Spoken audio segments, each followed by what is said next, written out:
Hello everyone and welcome to Scientica. Today we'll start with yet another important concept from the topic cell, the basic unit of life. So let's get started.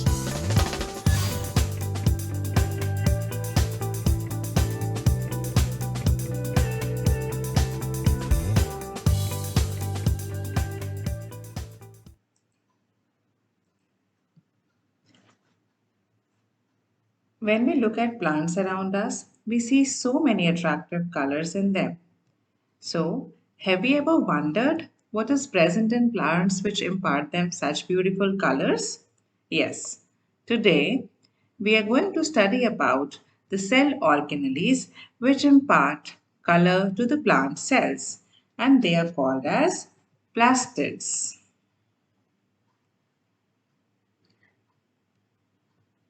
So plastids are the cell organelles which are found in plant cells and also some protists.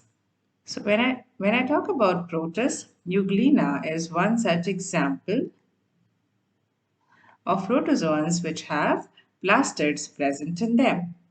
However, they are absent in the animal cells. Let us talk about the structure of plastids. Plastids are again a double membrane structure which have the first layer, which is the outer membrane, and the second layer, which is the inner membrane. So this one is the inner membrane and this is the outer membrane.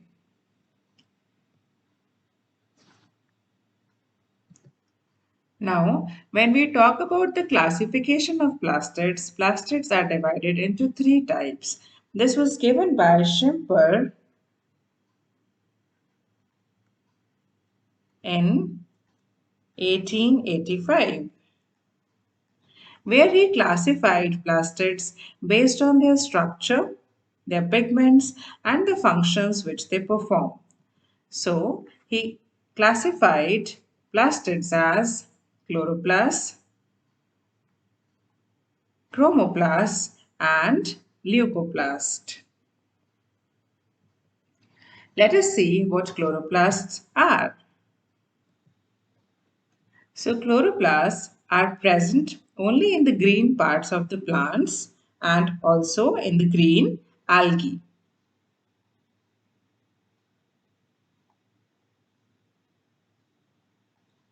Now these chloroplasts is the most widely occurring plastids in the plant cells. It occurs mostly in the higher plants. The chloroplast contains a green pigment which is called as chlorophyll, which can be of either type, either chlorophyll A or chlorophyll B. Now, chlorophyll present in the chloroplast is required during the process of photosynthesis, which is of the greatest biological importance. By the process of photosynthesis, the chloroplast synthesizes carbohydrates, which is written over here as sugars. Now, these carbohydrates contain the chemical energy which is utilized by all the living beings to perform various life activities. So, if you remember the equation for the photosynthesis, carbon dioxide and water in the presence of chlorophyll and sunlight produces sugars or carbohydrates and releases oxygen. So, this is the activity of photosynthesis, which is of the greatest biological importance.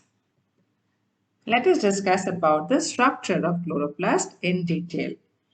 When we talk about higher plants, chloroplasts are generally biconvex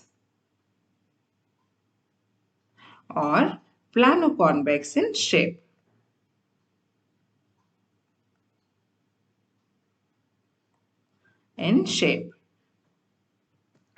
Chloroplast is generally bound by an envelope which consists of two membranes, the outer membrane and the inner membrane. Inner membrane also develops to form thylakoids which later on becomes free from the inner membrane. Now, what are these thylakoids? Thylakoids are flattened sac-like structures and they are arranged as a membranous network within the stroma or the matrix. So, these are the sac-like structures which are called as the thylakoids. Now, thylakoids contain the important pigments such as chlorophyll, carotenes, and xanthophylls, which are imparting the beautiful colors to the plant parts. The thylakoids may sometimes be stacked like the pile of coins, and this is what is called as the granum. So, you can see the coin like structures which are stacked together, and these are what you call as granum. Granum is the singular word. We also come across the word grana, which is the plural of the word granum. The matrix or stroma fills up most of the volume of the chloroplast. It is like a gel fluid phase colloidal complex. It consists of about 50% proteins present in the chloroplast, which are mostly of the soluble type. It also contains ribosomes and DNA molecules. Now, this is the DNA which is present in the chloroplast, and therefore, chloroplasts are also called as genetically autonomous.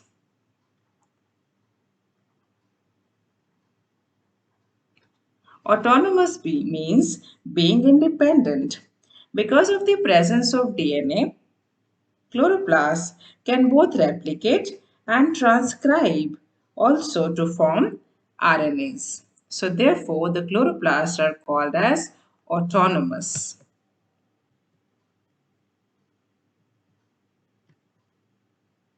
So we have discussed that plastids have their own DNA and ribosomes, and the DNA which is present in the plastids is naked and it is more resembling the prokaryotic DNA, which is like the circular DNA. Ribosomes are also resembling the prokaryotic ribosomes, which are of 70S type.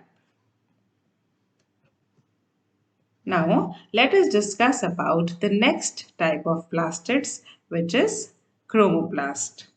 Chromoplast comes from the word chromo, which means color. Now, these chromoplasts are also called as the colored plastids. Why? Because they are giving characteristic color to the different plant parts like flowers and fruits. They are imparting different colors like yellow, orange, red to certain portions of the plants such as flower petals like in rose, fruits like in tomatoes, and some roots like in carrots. Now, the coloring pigments which are present in chromoplasts are xanthophylls and carotenoids. Xanthophylls impart yellow color and carotenoids impart orange and red color. The chromoplasts also do have certain amount of chlorophyll content, but the chlorophyll content is very less, and therefore the parts which have chromoplasts, they are not active photosynthetically. The red color of the ripe tomatoes is very attractive. This is also the result of chromoplasts which contain the red pigment called as lycopene. This lycopene also belongs to the carotenoid family. Now, the beautiful color of these chromoplasts also attract different insects and animals which are helping in pollination and dispersal of fruits which is required for the propagation of plants.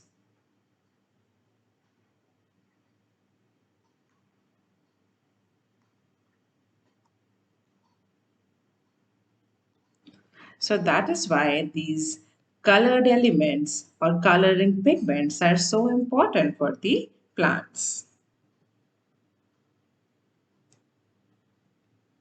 Coming to the next category, which is leucoplast. Now, we have discussed about the two categories, which is chromoplast and chloroplast, and both of them belonged to colored plastids, since both of them had some pigments present in them, whereas these leucoplasts are the colorless plastids. Leuco means white and plast means living. So these leucoplasts are the colorless plastids which are found in embryonic and germ cells.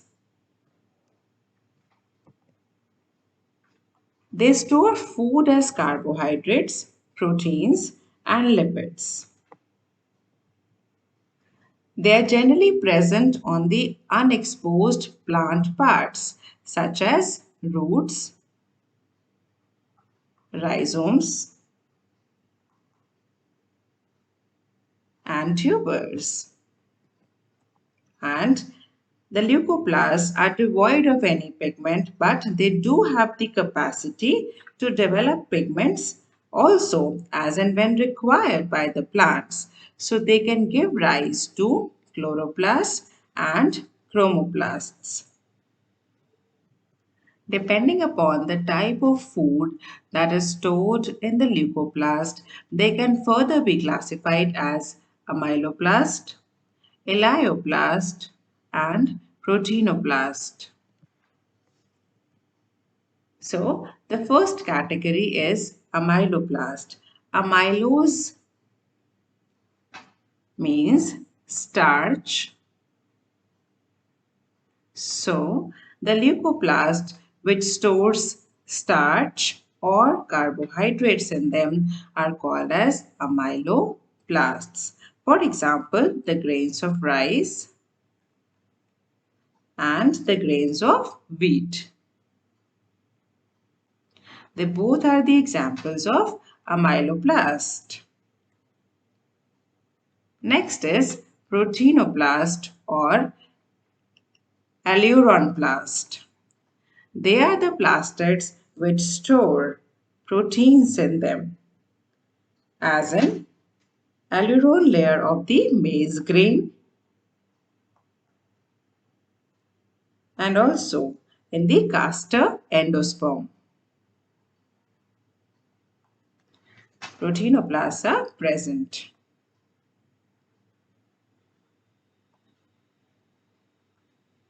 The third one is the elioplast. Elioplasts are also called as lipidoplast or oleoplast, and they store lipids or oils in them. The example is tuberose.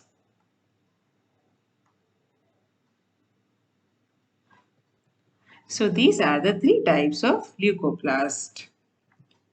Let us discuss about the functions of plastids. The first and the most important function is the process of photosynthesis. Chloroplasts perform photosynthesis or they manufacture organic compounds from the inorganic raw materials, which we have seen in the equation in the previous slides. So this is one of the most important biological process which is required today. The second important function is giving color to the flowers. Chloroplasts are transformed into orange and yellow color chromoplast in flowers and fruits, which is also, attracting different pollinators or different animals and insects to perform pollination and dispersal. Next is storage. As we have seen in leucoplast that they store carbohydrates, proteins or lipids. So therefore plastids are performing an important role in storage of materials. Absorption of carbon dioxide. Carbon dioxide is constantly being added in our atmosphere, and higher concentrations of carbon dioxide are harmful for us. So, therefore, by the process of photosynthesis, plants have kept a check on the harmful concentration of carbon dioxide, and in turn they also replenishes oxygen back into our atmosphere. So they absorb carbon dioxide and replenishes or gives out oxygen, which is required for our survival as well. So these are the functions which plastids perform.